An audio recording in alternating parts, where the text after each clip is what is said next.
I am Aaron Hallett. I write original Christian rock. I'm messing around with this thaw amp and just doing the most obnoxiously ridiculous tunings because it's just fun. And I'm contemplating running with it. Am I hearing something in 6/8 in my head? I might be. All right, so I use a Logic drummer loop that just kind of like adjusts if I change time signature and or tempo. And then I use the drums to play too as if it's like a metronome that's not crappy clicking.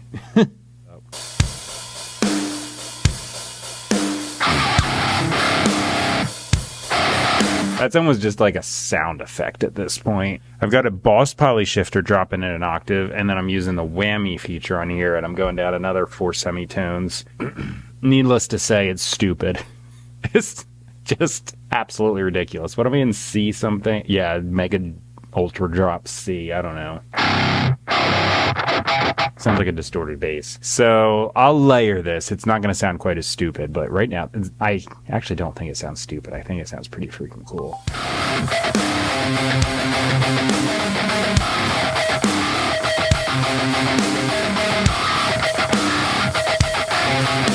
That is ridiculous. I didn't mean to hit record right there. I was going to say, I'm going to track something here that's just going to complement the other side.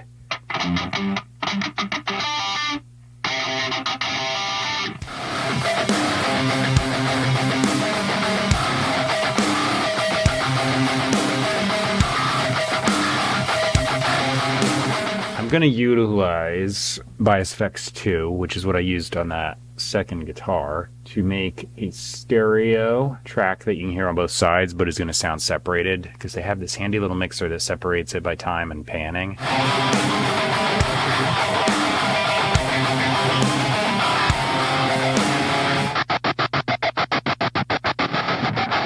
And then the type maker, if you suck it, or if you got something like that, a little bit of a tremolo. Suddenly sounds like my picking is like super on point. Is that? Yep. Zorro's already done. Our little cat Zorro. He gets like matted here and there, especially under his chin because he's a Persian and he's got super long hair. He's getting a little buzz cut. We do that every so often, just kind of like resets them. Even with everyday grooming, they still get it. Like they're just prone to that. So sometimes just giving a little buzz cut, just make it short, get rid of those things, just hand them off to the groomer to do it. It's a way to go.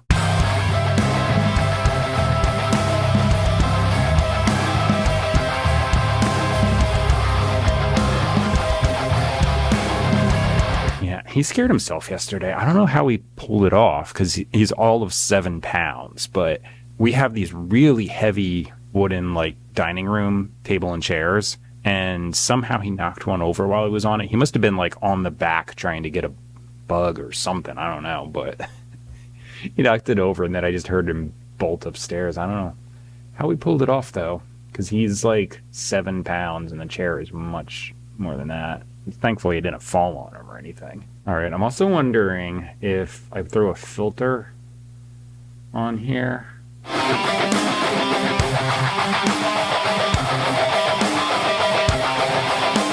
See, suddenly that sounds super, super tight and really good. Okay, so main, bypass, tremolo. So anywhere the chorus happens, I'm just gonna yoink this on.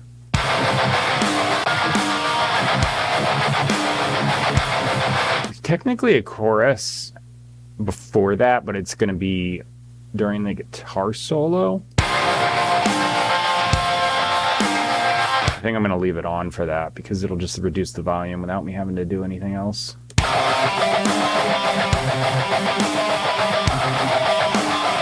So I'm going to throw on the saw amp again.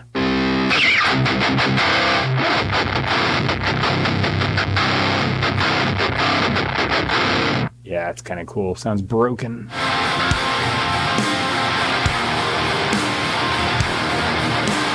Trick to the super low tunings, as far as I can tell, is don't add too much low end in.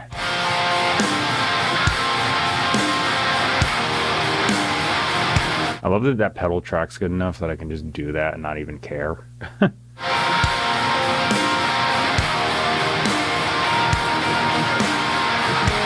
Yeah, I'm just going to improvise this. Here I go.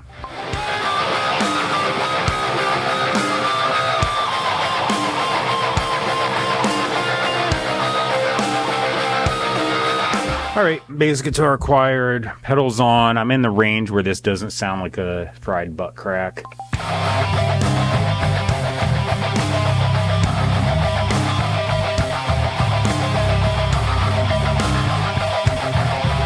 This one should be fairly quick, so I just put on EQ, cutting the extreme low end off the bass. Most of the wobbliness of the pedal is in anything below 60. Copy paste this track. I've got a thing already made, putting it out to 2 stereo sides with a little bit of like time delay and stuff. Same like the guitar. This is just gonna add some low end distortion with a thaw amp on a stereo.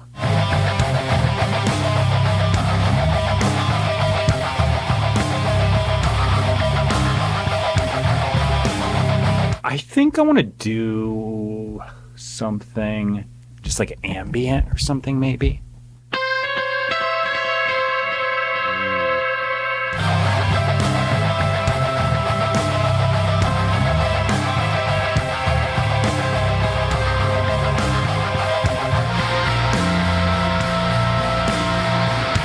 Purpose of this is just adding a super steady pulse underneath, because this is a MIDI guitar library, and I could put this super heavy palm mute sound on here.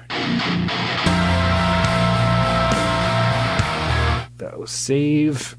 I'm going to be over at the drum kit.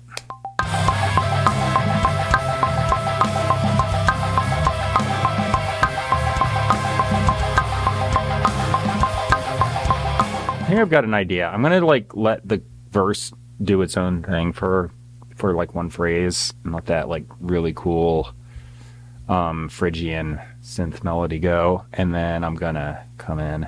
So I'm gonna hit record and see what happens.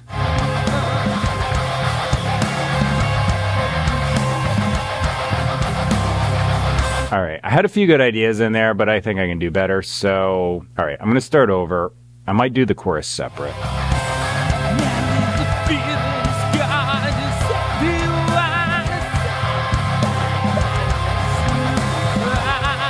I got it.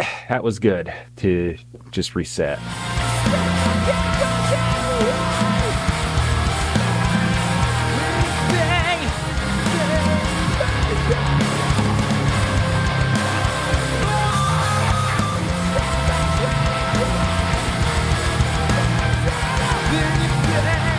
All right, so I think I got that.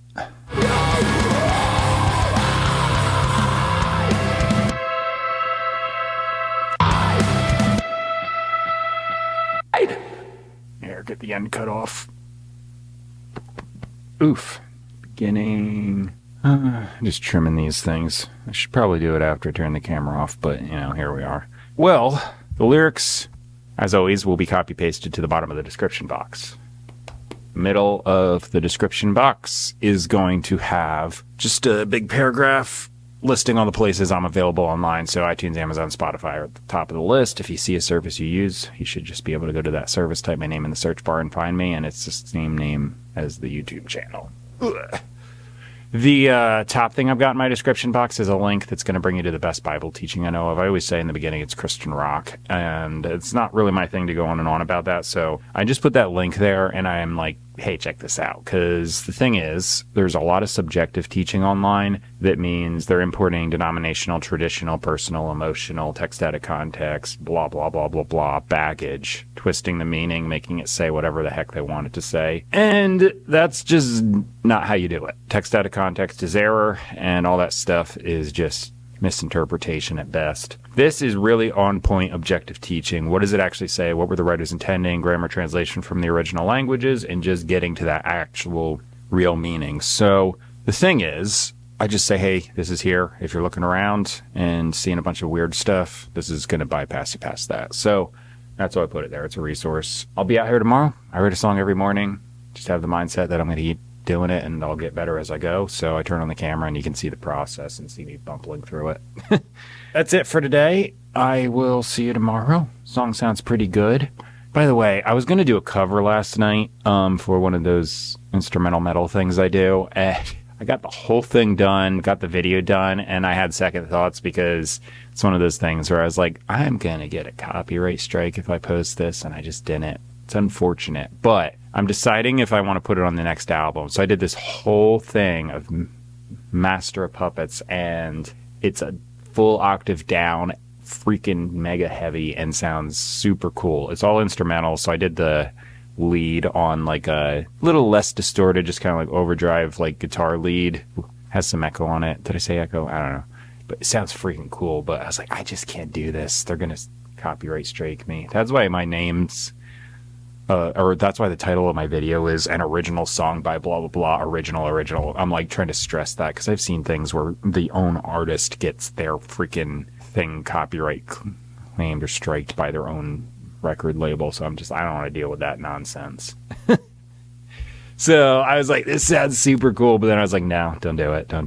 If I go through my distributor and get like the rights and stuff, it'll be fine. So I might do it that way, but it just won't show up on my channel, unfortunately. Anyway, that's it for now. I'll see you later. Thanks for watching.